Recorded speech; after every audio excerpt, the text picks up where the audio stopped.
শাৰদীয় দুৰ্গা পূজালৈ মাজত মাথো কেইটামান দিন বাকি দুৰ্গতি নাশিনী দেবী দশভূজাক আৰাধনা কৰাৰ হৈছে সময় এয়া নিচেই ওচৰ চাপিছে দুৰ্গা পূজা আৰু আনন্দৰ সময় হৈ পৰিছে এই সময়খিনি প্ৰকৃতিও দিছে শাৰদীয় বতৰা ৰাজ্যৰ প্ৰান্তে প্ৰান্তে দুৰ্গোৎসৱৰ আয়োজনৰ প্ৰস্তুতি ইতিমধ্যে পূৰ্ণ হৈ উঠা দেখিবলৈ পোৱা গৈছে প্ৰতিমা নিৰ্মাণত ব্যস্ত হৈ পৰিছে খনিকৰসকল দিন ৰাতি একাকাৰ কৰি পুণ্যদমে কামত লাগি পৰিছে এতিয়া মৃৎশিল্পীসকলে আৰু গুৱাহাটী মহানগৰীতো এতিয়া দোকানে পোহাৰে ভিৰ দেখিবলৈ পোৱা গৈছে আৰু চকুত লগাকৈ পূজা মণ্ডপসমূহ সাজিবলৈ কমিটিৰ মাজতো চলিছে এক অঘোষিত প্ৰতিযোগিতা অৱশ্যে মূল্যবৃদ্ধিৰ বাবে কিছু অসুবিধাতো পৰিছে শিল্পীসকল প্ৰতিমা নিৰ্মাণত ব্যৱহৃত বহু সামগ্ৰীৰ মূল্য বৃদ্ধি পাইছে কাঠ বা খেৰ কাপোৰ গহনাৰ বৃদ্ধি পাইছে এতিয়া মূল্য তথাপিও বছৰেকৰ এই সময়ছোৱাত আছে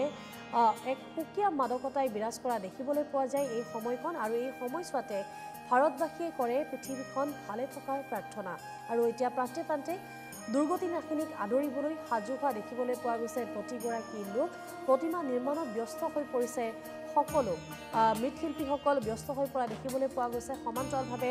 বজাৰে পোহাৰেও এতিয়া ভিৰ দেখিবলৈ পোৱা গৈছে আমি কৰিমগঞ্জৰ কিছু পৰিৱেশ দেখুৱাব বিচাৰিম কৰিমগঞ্জৰ পৰা মিষ্টু দত্তৰ এক প্ৰতিবেদন আগবঢ়াইছো দুর্গা পূজা মানে আনন্দ ফুর্তি উৎসবমুখর এক পরিবেশ দুর্গা পূজার এই যে 4টা দিন সেই 4টা দিন এক প্রকার উৎসবমুখর পরিবেশে বিরাজ করে কিন্তু ইয়ার পূর্বে যিসকল মণ্ডপ শিল্পী কক যিসকল মৃৎশিল্পী কক এওঁলোকে দিনে রাতি একাকাৰ কৰি একো এখন মণ্ডপ নিৰ্মাণ কৰে একো এখন প্ৰতিমাত এওঁলোকে প্ৰাণ প্ৰতিষ্ঠা কৰে আৰু শেষে যিহেতু দুৰ্গা পূজালৈ মাত্ৰ কেইটামান দিন বাকী তেনে সময়ছোৱাত মৃৎশিল্পীসকলে কি ধৰণৰ আচলতে এওঁলোকে মৃন্ময় মূৰ্তি নিৰ্মাণ কৰিছে সেয়া দেখুৱাবলৈ এই মুহূৰ্তত আমি উপস্থিত হৈছোঁ আহি কৰিমগঞ্জৰ ষ্টেচন ৰোডৰ এখন মৃৎশিল্পালয়ত য'ত আচলতে মা দুৰ্গাৰ যিসমূহ মৃন্ময় মূৰ্তি আছে সেই মূৰ্তিসমূহ নিৰ্মাণ কৰাৰ কাম কাজ দিনে নিশা চলিছে ইয়াতে যিসকল কাৰিকৰ আছে এওঁলোক ব্যস্ত হৈ পৰিছে আৰু এই যি শিল্পালয় এইখন হৈছে প্ৰতিমা শিল্পালয় আৰু প্ৰতিমা শিল্পালয়ত প্ৰতি বছৰেই দেখিবলৈ পোৱা যায় যে এওঁলোকে যথেষ্ট পৰিমাণে মা দুৰ্গাৰ মূৰ্তি নিৰ্মাণ কৰে আৰু এইবাৰ এই যি শিল্পালয় আছে এই শিল্পালয়ত কিদৰে আচলতে কি ধৰণৰ মূৰ্তি নিৰ্মাণ হৈছে সেই কথাখিনি আমি জনাৰ চেষ্টা কৰিম সমান্তৰালকৈ আমি দেখুৱাবলৈ যত্ন চলাইছোঁ নিৰ্মলে দেখুৱাব ইয়াতে সৰু আকৃতিৰ পৰা বৃহৎ আকৃতিৰ মা দুৰ্গাৰ ইয়াতে মূৰ্তি নিৰ্মাণৰ কাম কাজ এওঁলোকে অব্যাহত ৰাখিছে আমি কথা পাতিম ইয়াৰ যিগৰাকী সত্তাধিকাৰী আছে তেওঁৰ সৈতে যিহেতু আপোনালোকে প্ৰতি বছৰ মূৰ্তি নিৰ্মাণ কৰি আহিছে প্ৰতিবাৰে আপোনালোকে চমক সৃষ্টি কৰে মূৰ্তিৰ ক্ষেত্ৰত এইবাৰ আপোনালোকৰ এই যিটো শিল্পালয় এইখন শিল্পালয়ত সৰ্বমুঠ কিমান মূৰ্তি এইবাৰ নিৰ্মাণ হ'ব প্রতিমা শিল্পালয়ে তো ঠাকুরের পরিমাণ যা থাকে 25-26টা মূর্তি থাকে মানে কাজ বেশি থাকে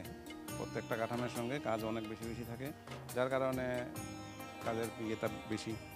এমনি দেখলে মনে হয় যে অনেক মূর্তি কিন্তু মূর্তি বেশি নয় 25-26 এই 25-ৰ পৰা 26 আপোনালোকে এবছৰ আপোনালোকে লণ্ডনলৈকে মূৰ্তি আপোনালোকে প্ৰেৰণ কৰিছিলে এইবাৰৰ আপোনালোকৰ মূৰ্তিৰ বিশেষ চমক কি আছে তো বরাক উপত্যকার মানে বিভিন্ন জায়গায় ঠাকুর যায় ঠিক একইভাবে এবারও যেতেছে আপনার পাতারকান্দি আছে দুর্লভসরা আছে বদুরপুর আছে এদিকে করিমগঞ্জ টাউনে আছে করিমগঞ্জ টাউনে মোটামুটি 12টা ক্লাবের ঠাকুর আছে এই জায়গায় তো পাতারকান্দি ইয়ে তো যেতেই আছে অন্য কোনো জেলাত মূর্তি শিলচরে ঠাকুর আছে শিলচর যেতেছে একটা ঠাকুর বড় মানে এটা বেশ বড় ঠাকুর কিমান ডাঙৰ এটা টোটাল হাইট গিয়ে দাঁড়াইব আপনার 16.5 ফুট কিন্তু মূর্তিটা বসা যার কারণে মানে ঠাকুরটা ফিগার অনেক বড় হ্যাঁ বসা যেহেতু তার হাইটটা একটু ছোটো কিন্তু তাও 16.5 ফুট এটার মধ্যে বিভিন্ন ধরনের কাজ আছে বিভিন্ন জিনিস দিয়ে এটা তৈরি হইতেছে যেমন বাঁশ কাঠ খড় তো থাকেই তার সঙ্গে এবার লোহার আর্মেচার পর্যন্ত আছে লোহার আর্মেচার দিয়ে করতে লাগতেছে কারণ প্রত্যেকটা মানে ডিজাইনে গিয়ে এটা এরকমই হইতেছে বসা থাকবো মূর্তি তার মধ্যে বিভিন্ন কারুকার্য থাকবো বিভিন্ন কাজের দিকে থাকবো প্রত্যেকটা ঠাকুর লোকে আপোনাৰ সৈতে কথা পাতিম নিৰ্মল যদি অকণমান আগুৱাই আহে যিহেতু 16 ফুট ওখ এখন মূৰ্তিৰ কথা শিল্পীগৰাকীয়ে উল্লেখ কৰিছে সেই মূৰ্তি এই মুহূৰ্তত দেখুৱাইছোঁ এই যি মূৰ্তি আছে মা দুৰ্গাৰ মূৰ্তি এই মূৰ্তি আচলতে শিলচৰৰ কোনো এখন পূজা কমিটিয়ে ইয়াতে নিৰ্মাণ কৰাৰ এওঁলোকক অৰ্ডাৰ দিছে আৰু এই মূৰ্তিৰ বিষয়ে আমি আৰু অধিক কথা জনাৰ চেষ্টা কৰিম যেহেতু ইয়াতে সত্ৰাধিকাৰী আছে আৰু মূৰ্তিৰ যি আনুষাংগিক যি নিৰ্মাণৰ কাম কাজ এই মুহূৰ্তটো চলি আছে সেই ক্ষেত্ৰত কেনেদৰে আগবাঢ়িছে বা আপোনালোকৰ এই মূৰ্তি আটাইতকৈ ওখ মূৰ্তি বুলি আপুনি উল্লেখ কৰিছে এই মূৰ্তিৰ আচলতে নিৰ্মাণ কৰোঁতে পূজা কমিটিৰ কিমান টকা ব্যয় হৈছে কোনটাই শিলচরের এই মানে বড় ঠাকুরটা ঠাকুরের দাম তো 2.5 লাখ ঠিকই আছে এবার এটার মধ্যে আপনার যেটা হইতেছে সামনে গেলে বুঝা যাইব ব্যাপারটা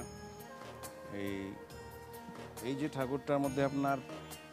টোটাল বিষয়টা এই মানে এইটার মধ্যে বনবো আপনার গণেশ এটার মধ্যে গণেশ বনবো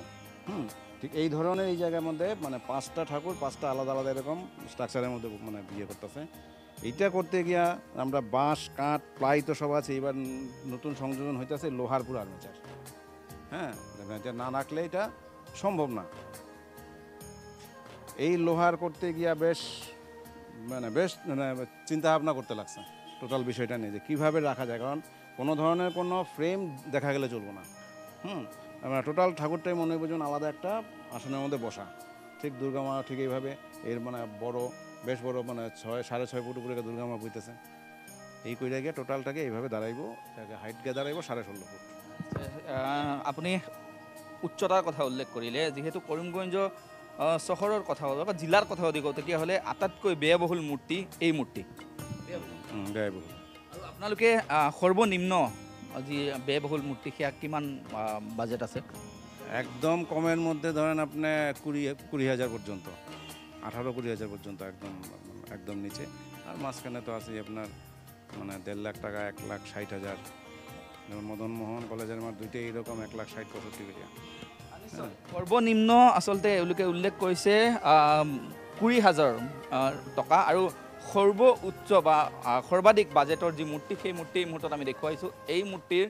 ব্যয় হৈছে 2.5 লাখ টকা আৰু এই 2.5 লাখ টকীয়া মূৰ্তি আচলতে শিলচৰত পূজিত হ'ব আৰু